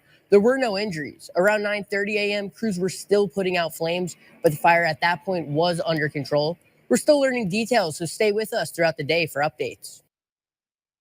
So you could see that's a fully involved fire. That's what we call, as soon as you arrive and you see that much flame, that fire right there is a defensive fire. Let me see if I can go back to the An alarm with more than 10 fire departments responding. You can see the flames. That's a whole complex. So it makes me wonder, a fire of that extent, and you can see the flames. I'm not sure where this. You can have a fast-moving fire, but I'm sort of looking at this from perspective. When you got that much flame, automatically thinking, okay, it's a pallet. There's a lot of wood, dry wood, and as far as that goes, some of the pictures they had of the fire. Let me see here, but there's a blaze. It started at 2:30 a.m. and by 10:30, smoke was still bellowing from the wreckage. New York Department of Environmental Conservation, NYSEC, State Police were responding. It's a fire that's under investigation. I didn't see anything about any type of injury or anything like that. So it's just that if you look at that as a fully involved fire, that's automatically, it's a defensive fire. You're it's a surround and drown, as we would call it in the firefighting business. And it just pretty extensive. The first article that talked about the fire didn't, picture's 1,000 words, so you can see this is a real worker. I'm just surprised from the news they didn't say there was more. I think there was probably like 3 other fire companies that came in on this fire blaze. So so there we have that as far as that goes. And let's see our next. In the fire department, we have. We have to take care of the fires and stuff like that, but we also have we're emergency service. The people that work in the fire service. There's the ambulance crews and stuff. Sometimes those are separate. It's all fall under the umbrella of emergency services. Sometimes there's here in the southern tier we have a river called the Susquehanna River, and as far as that goes. And with having a river, you're always going to have people that are out there doing things, and they may need assistance, or else someone might, do the ultimate thing. And when you're around water can be dangerous as far as that goes, and such. So. And what's that, Tina? Sorry, my daughter called. Okay, no problem, Tina. You take care of that. You got some important things you got to do today. So, what is it? Let's see here. But the local fire departments here in the southern tier, they gather together if there's a water emergency, a water rescue, if you may. Okay. And this is something that happened the other day here, and let's go ahead and listen to this one. So it's not necessarily a fire, but our fire departments locally here, there's a water rescue teams. There are several local fire departments. They have the boats that get out in the water and stuff like that. And this is something that happened that we don't hear about it too much, but it's really a great asset to have in the fire department, to have the capability to assist people in near around water. So let's see what this one has to say here. Let me turn my camera off first. Yeah. And okay, hang on. 2 people and a dog were rescued after they were trapped in the middle of the Susquehanna River earlier this morning in Endicott. The call came in around 8:45. The rescue took place just after 10 at the riverbed of the Susquehanna, with boats being sent off from Griffin Park in Endicott and Freihofer's on Castle Gardens Road. The departments were called after word that the 2 adults were stranded on an island in the river and were in danger due to rising water. 3 fire rescue boats, including ones from the Vestal and Endicott fire departments, helped rescue the 2 adults and their dog. It's believed they were camping out on the island at the time. We were dispatched to report of 2 people stuck on the island due to the high water conditions. Automatically, any water rescue in Western Broome brings out the entire Western Broome Water Rescue Team, Vestal, Endicott, Endwell, Campville. I know they called notified the state police and sheriff's department also. But the 2 people and their dog were removed from the island safely. And that's the bottom line. That's the main thing. They were removed safely, and these guys in the fire, these individuals in the fire department that do the water rescue, they're risking their lives, but they have the training. They have training to be able to do this and stuff. It's something. If I was still in the fire department, even a volunteer, I don't think I'd be doing that. It's like. It's a lot of extra training and stuff like that, but it's one of those aspects that most local fire departments, be it volunteer or paid, because Endicott, that's a paid fire department, and but the rest, and then Binghamton, but you have and Johnson City are paid fire departments, but Vestal, Owego, and most of the fire departments, I don't think there's any paid. There's no paid. The fire departments here in Tioga County. They're all volunteer as far as that goes. Now, on the ambulance side, the emergency service ambulance, they do have paid drivers and EMTs on the emergency service for for medical, as far as that goes. That has gone to a semi-paid service here in Tioga County. Up in the Triple Cities area in Broome County, it's more paid than volunteer and stuff like that. They get compensated and stuff like that. So we appreciate that service. Let's see. Do we have another one? I thought. Okay, yeah, we have one from Channel 18 News, WETM from Elmira. This is the Chemung Fire Department that is receiving some new equipment, and it's always good to get some new equipment, updated equipment. And so, like I said, I got a whole bunch of fires last night during the ball game. I was looking at what I could present this morning, so it just happened that there was quite a few fire stories here. And this one is Chemung Fire Department, which is out there in Chemung, New York, Elmira way. And how long does it take to get to Chemung? 10. Yeah, they're the county to the west of us. It's Chemung County, right? Mhm. Yeah, the Chemung County is to the west of us, where Elmira is. So let's see what this one has to say. Electric car batteries can catch on fire when they get wet, and they can burn for hours. That's why a fire department in our area now has new blankets to help put out those fires. 18 News reporter Stefan Ayanian has details of how they work. Stefan. Yes, Jim. Earlier this week, the Chemung Fire Department received what is called electric vehicle blankets, something they can use going forward to put out vehicle fires. They're a blanket that will go over any vehicle. They're not just for electric vehicles, but they'll smother the oxygen and put the average car fire out within 45 minutes. If it wasn't for the blanket, you could be there up to 5 to 6 hours to cool the battery off to actually put the car out. The overheating of a battery can cause damage and create a fire. There's really no way to prevent it. They recommend you not to be charging it in your house, because if it does catch on fire in a structure, now you're going to lose your vehicle and structure. Chief Dobrzinski says that a couple of firefighters will cover the vehicle fire with the blanket, and a mist of water will be added to the blanket to keep it cool to help put out the fire. For this department with low manpower, the safety aspect is why we went with these. It only involves 3 to 4 guys.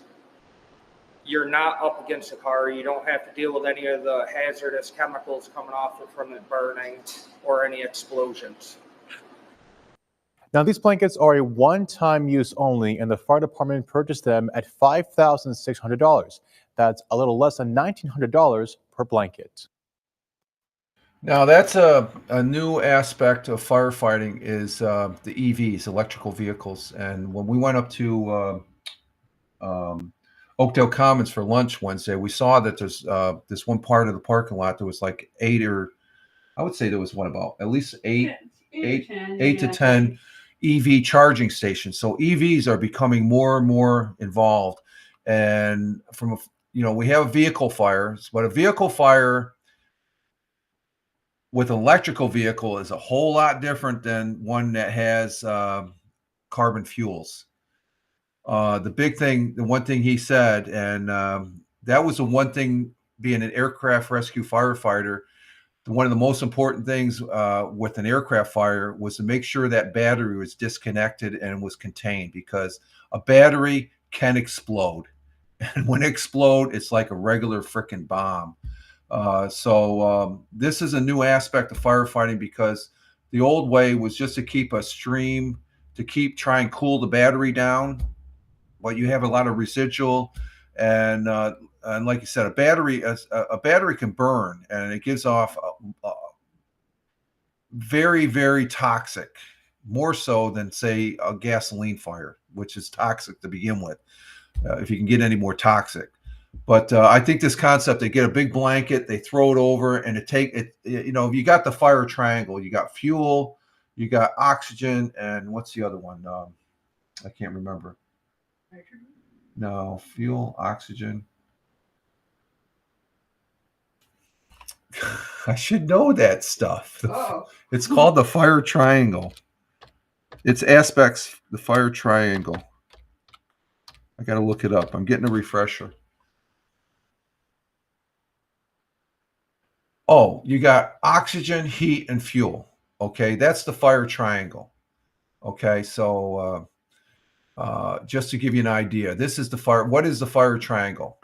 And he was talking about one aspect of the fire triangle. When you have a fire, you have three. You always have three of these elements. Okay, and what that is, this is the fire triangle right here. You can see you have oxygen, fuel, and heat. And these blankets, they're taking that one aspect of the oxygen away. And if you do not have all three of these, you will not have fire. So that's the concept of these blankets. They're taking away the oxygen. And where if you use an extinguisher is, in some cases, is taking away the heat along with the oxygen. Okay, it's because you got it's smothering the fire, and it's cooling it down. So it's, if you use an extinguisher. Now, if you have a pan fire or an electrical fire, all you have to do is remove what's the fuel for an electrical fire? It's the electrical current. So you unplug the device, it de-energizes. So you're taking away from the fuel. So that's the concept of the fire triangle. I'll get a refresher here on the firefighting terminology and stuff like that.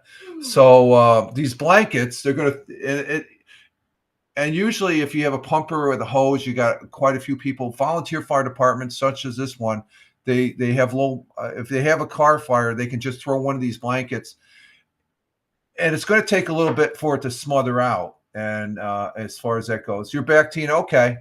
So these blankets are important, and I'm not surprised that they're $5,000 a pop, because they're probably very fire resistant. I wouldn't want to go in the factory and make these things, because they probably have a whole bunch of crap and stuff like that. So that was an interesting article there. Let's see, what else do we have? Do I have anything else on the docket here? So there's our 4 fire stories. Let's see, what do we have on? Let's go through. How long have we been on here for now? We're probably pushing, an hour and 40 minutes. Okay. Hour and 40 minutes. Let's see.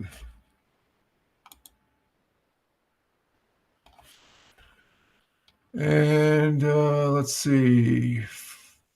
Let's scan over. We're going to probably scoot out of here early. Hour and 40. We're around 2 hours Wednesday, so.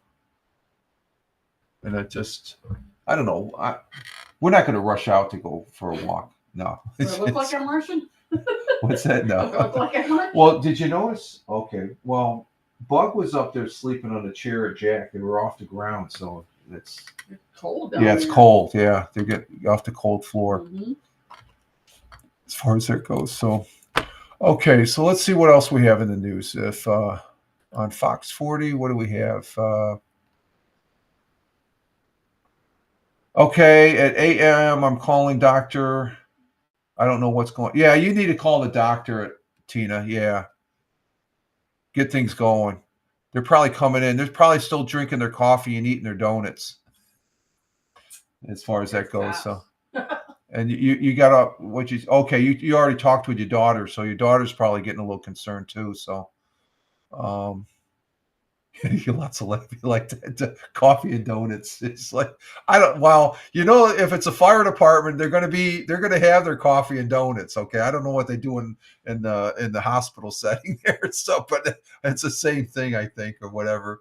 Let's see. We don't have anything on Fox updated. Let's see. No, I don't want to talk about that's just people crying about the law and stuff like that. The law is the law. TikTok, supposedly they appealed to the Supreme Court, but I if they don't sell it, I can see TikTok, unless President elect Trump, there is an indication that he might give him a 3-month wait to see if something transpires on the TikTok side. That's another story. The drones, the wildland fires out in California and Malibu. Did you hear about that, about Dick Van Dyke? Yeah, he told me. Yeah, but today's his birthday. He's 90. I didn't hear that. Yeah, he's 99 years old today. And I got the video. We're gonna watch the video afterwards. He's in Coldplay. Oh, that's right. He's singing and dancing. So Ah. God bless. He's a Yeah, I great know. guy. Yeah, He's a baby. great guy. Oh, here's a story. Let's go with this story. Possible New York state law could add sprinklers in new homes. New homes. Sprinklers are very important. It's a very, very, very efficient way of firefighting, of fighting fires. So let's see what this is off of WBNG. All these new WBNG channel 12, WBNZ or channel 40, Fox News on channel 40, the local channel. I don't have any affiliation. I don't work with them. Full disclosure. I just like looking at the news with sort of, sitting here having the coffee, going over the morning news, and getting an opinion on the people that are in the chat there as far as that goes. So let's see what this one is all about. And sprinklers are very important. They're like a 24/7 fire department right there on the premises and stuff. And I've actually seen these in real time work and save structures and save lives as far as that goes. So let's see what this one's about. State Board of Fire Prevention and Codes has proposed a law that would mandate all new homes to have fire sprinklers installed. However, that proposal may come with a hefty price tag that could deter new construction. 12 News' Keith Savage has the details. Proposals like this fly in the face of affordable housing. $20,000 to $30,000 more is the price that New York State Builders Association estimates the tag will be for new homes if fire sprinklers are forced to be added. New York Senator Joseph Grippo hopes that other solutions are considered. Recognize the importance of ensuring that homeowners are safe. And I think we need to look at making more of an opportunity for consumer choice. When they're buying the house, is there a way that we can allow for some type of tax credit where they can receive that? If there's an additional cost, it could be offset. New York CEO of Habitat for Humanity believes that the policy that the Empire State currently has should not be changed. You generally want, it's a 1-2 punch of knowledge and free decision making, right? And we solve that issue. We are requiring construction companies to tell homeowners what it would cost to install a sprinkler system in their new home. Senator Grippo says that this will make more people move out of New York. Each and every year, there's an exodus from this state, and I believe it's attributed to the affordability, the fact that people can't afford to live here, the fact that businesses can't afford to continue to be successful and profitable here. So these are all factors that need to be taken into consideration in trying to achieve any objective. At the moment, California and Maryland are the only two states that require sprinklers to be mandated in new homes. As of right now, the proposal is open for comment from the public and Code Council. Keith Savage, 12 News. And I can see this law passing. It's New York State, but it's for new homes. It's for new homes, and I can see it. I'm an advocate. If you can afford to put the sprinklers in, I would go ahead. Just to, it's an added protection, and it's one of those things people say, why do I need to spend this money for car insurance and stuff like that? I'm a safe driver, but you just take that one accident. If you don't have insurance, you're up the creek without it. You're paying big time money as far as that goes, as far as the insurance and such. So this is to have sprinklers in the home. If I could afford it, I personally would say, yeah. I've seen them actually work, and they're well worth the money because it will save a structure that you spent a whole boatload of money. Especially these days, the average house. I remember my parents' house when they first bought it, when we moved from Minnesota to here in Tioga County, where I grew up in Appalachian. This is back in 1963. They spent $18,750 for that house. That house right now is over. The house today is over $250,000. So that's the thing about house, and this is just an average house. It's a 3-bedroom, 2-bath, finished basement. But I know the gentleman that owns it now. I worked with the individual, I asked him. He came on board, and I said, "Well, where do you live in that Lake?" And he told me, and it's like he said the address, and or he said the street, and I said, "Oh yeah, I used to live on such and such on Holmes Ave there." And he goes, "That's my house." Small world. So, but he told me, I told him what my parents paid for it back in '63. And says, I wish I paid that much, but it's an average house. Houses are real estate is very expensive as far as that goes. Um, okay, let's see what we got here. We got anything else on Channel 12? In the news, we don't want to do the ticks. We got that. Got a new. We got Dave's hot chicken. No, that's not going to last that long. Hot chicken.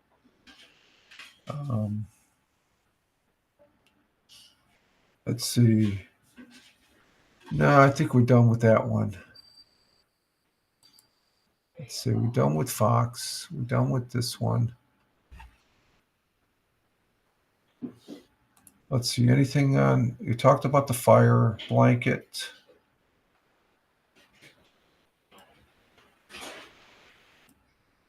Let's see. My hometown news. We got anything on there? Nope. Nothing going on there.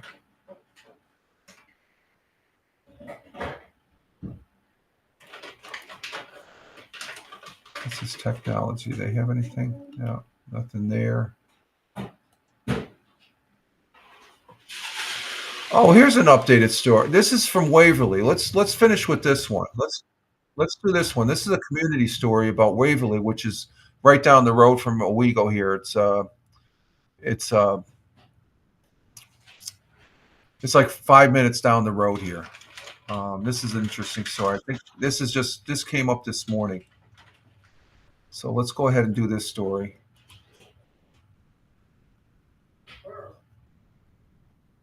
Because the missus let's see, what do we want? Let's bring this one up.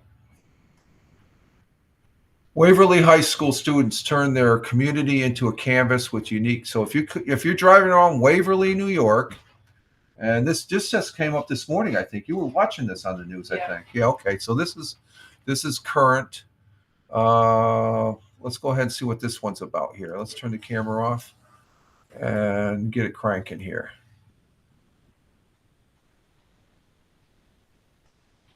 Community into a canvas. That's what students at Waverly High School are doing to get a more hands-on experience when it comes to learning. I went to Waverly to see what the students have created and to learn what makes this class so special. If you've driven through Waverly, chances are you've seen this welcome sign and this one. These handmade signs were not created by commercial artists. They were made by students in Waverly High School's community arts class.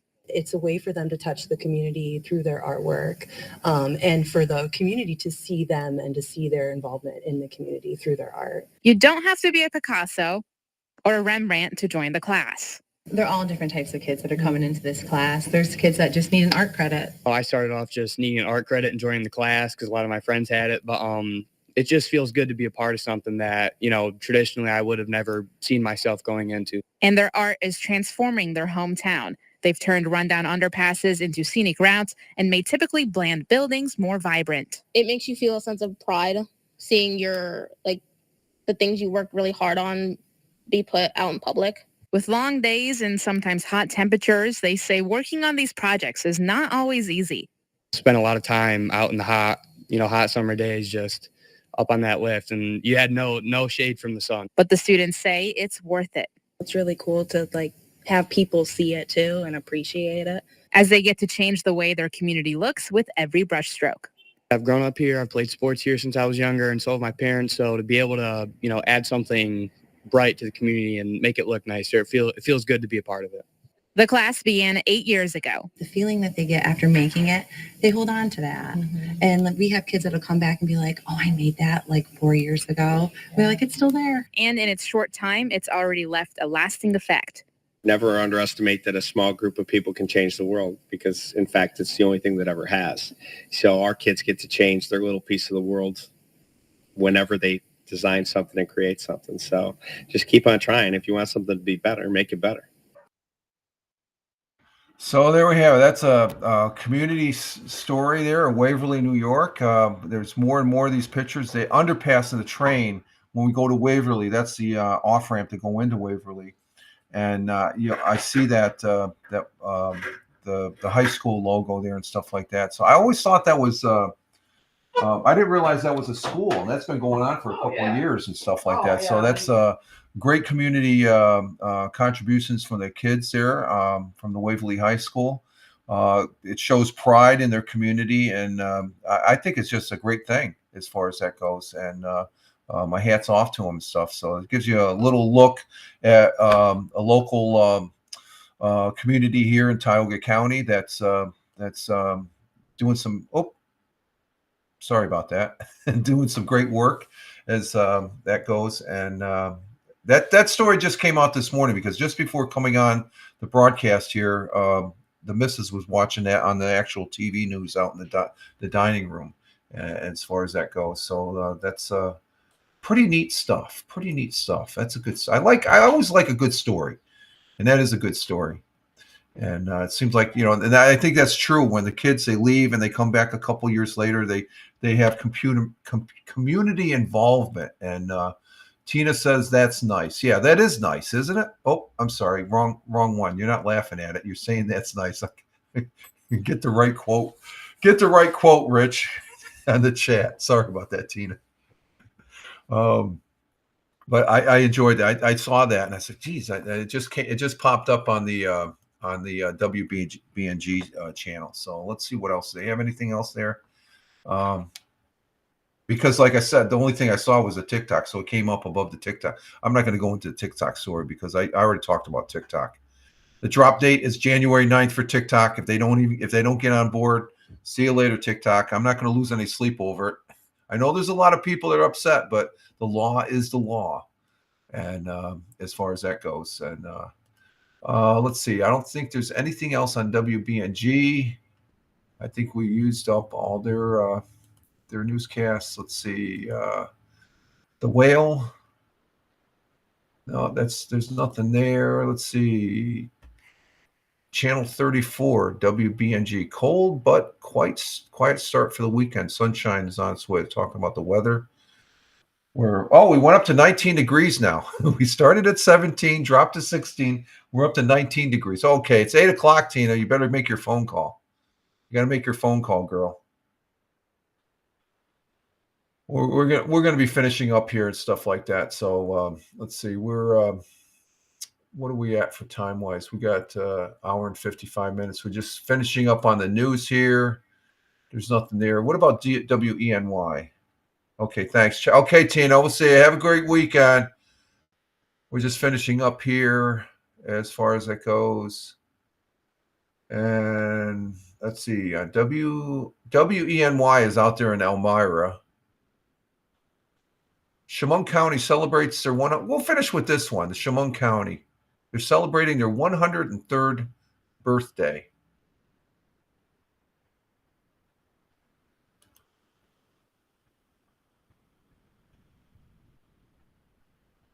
Let's see what this one's about. This is another community story. This is out in Elmira Heights. Elmira Heights is further west than Waverly. It's in Chemung County, in Elmira. It's about a 20 to 25 minute, about a 25 minute to 30 minute ride. So we'll go with this one here as we're finishing up. I'm just seeing some extra news articles here. So let's see. We got to text off. And we'll swing into the broadcast here, and we'll see what this one's about. Well, not too many of us are going to live long enough to see the century mark, but for one Chemung County man, 100 years old is actually a few years in his rearview mirror. That's right. Oliver Lindblad is celebrating his 103rd birthday, doing what he loves, and that's dancing. I had the chance to stop by his birthday celebration earlier today.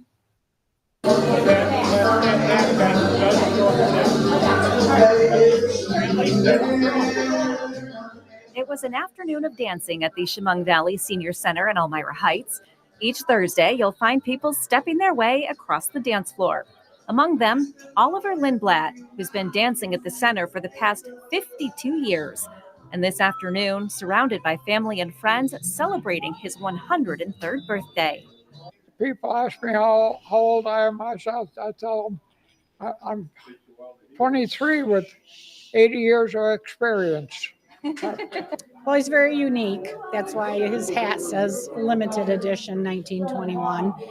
He's very unique, very social. His love is music. And other than that, all he's ever done all his life is work. Ollie says he's been coming here since 1972. And even at 103 years young, he's not quite ready to retire his dancing shoes. It's nice to have a nice crowd like this. If it wasn't for this place, I wouldn't meet new people all the time. When asked his secret to a long life, Oliver says it's not really a secret. He spent his life living healthy, growing his own vegetables and eating foods produced locally. Every place we went, we always raised a garden, so we pretty near lived off what you raise yourself. And when my wife was alive, she'd can and freeze lots of things. I think when you raise your own food, that's more healthy for you. In celebration of Oliver's birthday, he received special recognition from the Chemung County Department of Aging and Long-Term Care. And on this special day, we honor the legacy you have created and the memories you've shared with those around you. County officials say Oliver is an example of what it is to be a community-minded citizen. I mean, 103 years, what a journey, you know, and he is just exemplifies what we want people to do in our community. We want them to have activities to go to. Senior centers are a wonderful way for people to connect and build friendships and keep people active, right? 103 years old, but not without a sense of humor. Big crowd today. I wish we could have maybe I should have a birthday more than once a year. We have a big crowd. There he is. Happy birthday, sir. That he is 103 years old. Imagine the history that this gentleman has. And he says, how old do you feel? I tell them I'm 23 with 80 years experience. So that's cool. Oh, very good, sir. Very good. God bless you. God bless you. That's an interesting story as far as that goes. I think there's one more here. You know what? I think we're gonna go because it's on their news feed, and we're gonna go ahead and let's see. Let me see if I can set this up. Okay, we're gonna go ahead and seeking answers. Okay, as far as that goes. Let me set this one up here. Up in the air, mysterious drones leave officials puzzled. So I'm just gonna end with this one because let's see, we're at 2 hours now, so this will be the last article. We'll end it on a note that something I am following, and that's the drones there. And this is from local news here, upstate New York, as far as the drones that are happening down there in New Jersey. So we'll see what this one's about here.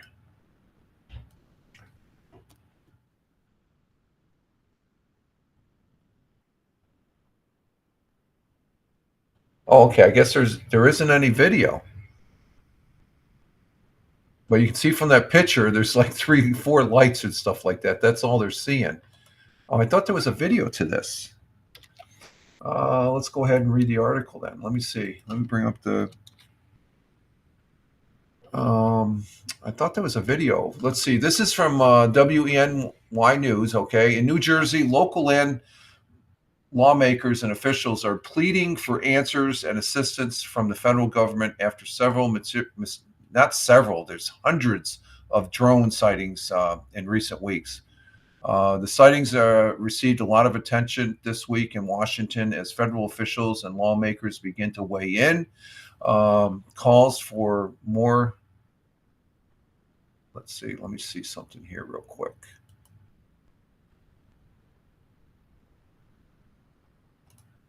Yeah, I don't have my camera on. Let me turn my camera on. There we go. calls for more information and answers are intensifying on Capitol Hill, but those answers are mostly clarity, are more clear, are just an elusive as these large mysterious drones. So nobody knows the answers, and they were first spotted back in November. Our initial assessment here is that these are not drones or activities coming from a foreign entity or adversary, said Sabrina Single, Deputy Pentagon Press Secretary, on Wednesday, even though she was told that, hey, there's a congressman that says otherwise. Like New Jersey residents, defense officials, and lawmakers are at odds about what appears to be car-sized drones in the skies over New Jersey and parts of eastern Pennsylvania. And they've come as far as they come into Staten Island. So they've come across the New York Harbor into New York here. So they need to be identified, found out, and determination of who put them up there. And those people need to be prosecuted. I don't know what laws are breaking, as if they're other than not informing people. But I would figure the FAA, if anybody, should know these are flying. And this is from Jack Bergman, Republican from Minnesota, and retired general in the United States Marine Corps who worked as a commercial airline pilot for 22 years. We need to know exactly what is in our airspace and at whatever altitude at any given time, said Bergman. And I totally agree. I'm ex-Air Force. I think the Air Force needs to shoot one of these suckers down. That's my personal opinion. Over unpopulated area to see, to make an analysis. I'm surprised they're not getting close-up pictures because all the pictures have been really grainy and at a distance. Congressman Bergman serves as co-chairman of the Congressional Aviation Safety Caucus and says it's up to the current administration to step in and quickly. If we're not doing it right now, who's ever in charge of the government today, which is a question mark, it's on their back and they need to step up. And this whole situation is going back to when the Chinese balloon flew across the United States. Thursday, the White House told reporters that the Department of Homeland Security and the FBI and state and local law enforcement have not been able to corroborate any of the reported visual sightings. So that's just a cop-out. They're out there. There's video all over the place. To the contrary, upon review of available imagery, it appears that many of the reported sites are actually manned aircraft. I'm not sure about that. I haven't really seen the imagery that I've seen. That's something new that's just popped up here in the last couple of days that are being operated lawfully, says John Kirby, White House National Secretary Communication Advisor. Of course, he said, how do you know they're being operated lawfully if you don't know who's, if I'm driving down with a car, I can get stopped by a cop and I have to show my license. So I have to identify who I am. It's the same thing. Who's flying these things? That's all that's being asked. Recently reported sightings near critical infrastructure includes a reservoir and a military research facility, as well as over President-elect Donald Trump's golf course in Bedminster, New Jersey, have prompted the FAA to issue temporary flight restrictions over these areas. Well, the FAA, they're the primary ones. They should be knowing these are flying because all drones, I'm a recreational drone flyer. I have to register my drone. I have an actual FAA number that's attached to the side of it. So if somebody can get up close and see where the FAA number, if they don't have an FAA number on it, they're illegal. Okay, even though the pilot may be flying them legally, they have to have that number on it. Anything flying in the skies above the United States. Thursday afternoon, Senator from New York and New Jersey, including Senator Chuck Schumer and Kristen Gillibrand, sent a letter to the FBI, DHA, and FAA requesting a briefing on drone activity and how the agencies are working with law enforcement to get a better handle on it. So again, it's one of those things that I'm fascinated by this story. primarily because I fly drones recreational. I haven't flown in the last year and a half, but I know what the law is with the FAA. So I'm surprised nobody's gotten a picture of the FAA number. You know how they have on the sides of planes the tail number, so to speak. That's supposed to be affixed to those drones. That's a law, and I have a little decal on my drone because if it falls down and it's registered. These drones have to be registered. That's the law. They don't necessarily have to be line of sight as far as the operator because they may have a license and they're sophisticated to where they have that. Supposedly they say they have the capability of flying themselves. So we're just going to leave it with that article there, and as far as that goes, and we'll just finish up with the news here. Let's see. So I just find that very interesting. I thought that was a video, but it was just an article. And let's see. There's nothing there. A Weagle Penny Saver. Nothing in the Weagle Penny Saver. Kiss 10. Nothing there. And let's see, Kiss 104, nothing there, as well as Macy's closing more stores. Wow. One of the biggest names among department stores still exists is now ready to shut down even more locations. The past 12 months have been rough for several retail stores. Some have declared and recovered while others just shut down.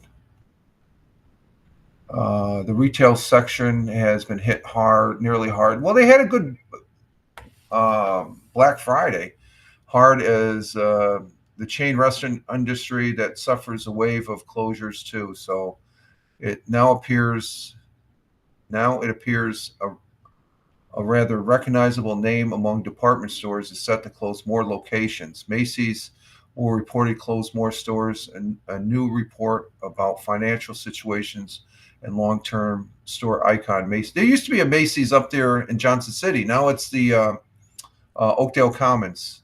Was it Dick's Sporting Goods is there? And it's saying that the closings were part of the third quarter earnings held by Macy's early Thursday. Shutting stores were always part of the future brand. So, but it has been the story of Macy's struggling throughout the year has been reported on other news agencies. It was previously reported the chain would close up to 150 local over the next 2 years. The first closures centered on stores in California and Virginia. No details have been released according to locations of 65 stores set to close by the end of January. So, but according to Macy's, currently has 479 locations. So I guess they're just streamlining their things. So there's an update on that. Let's see. There's nothing there. Nothing there. And I think that's about it, folks. We went to 2 hours and 10 minutes. Okay, we're at the end here, and I want to just say thank you for those people that were in the chat. As far as that goes, I want to say thank you to Tina, our Jersey girl. I hope you and our prayers are with you on what you have to do today. As far as she's going to be getting some surgery done to take care of an issue. So our thoughts and prayers are with you, Tina, today. And let's see, we're going to say Tony D, salute to you, sir. Thank you for being here. You were in the chat on Rumble, Twitch, YouTube, and there. And I want to say thank you for being in the chat. Glick, Nonsensical Network. Check out the Nonsensical Network over there on YouTube. Just put in the search bar, Nonsensical Network. Glick is a good guy. Always fun on his broadcast there. He has a great group of guys there. And let's see, I think that's all we had in chat. So I want to say thank you very much to those individuals. And I want to say thank you to those people that watched the live broadcast here on Rumble Studios. And let's see, over on X Live, we have 4 viewers still on X Live. So thank you very much for the X Live viewers. Greatly appreciate that. We still have we have 2 on Rumble now. Thank you, Rumble rocks. Yes, Rumble rocks. We have 1 person on local, and we have 3 people on Twitch. So thank you for the views for the people on the live stream currently.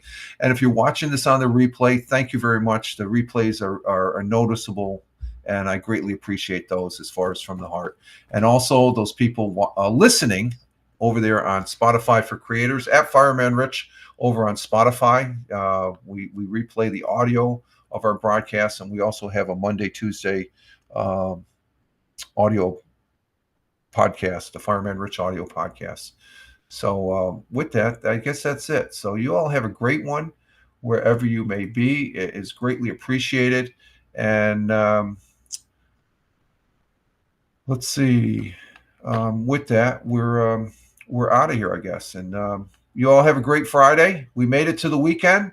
Enjoy the weekend. We will be up in some form or fashion either today or throughout the weekend. And other than that, you can follow me over on X at Fireman Rich on X. That's my mainstay on all these social media platforms.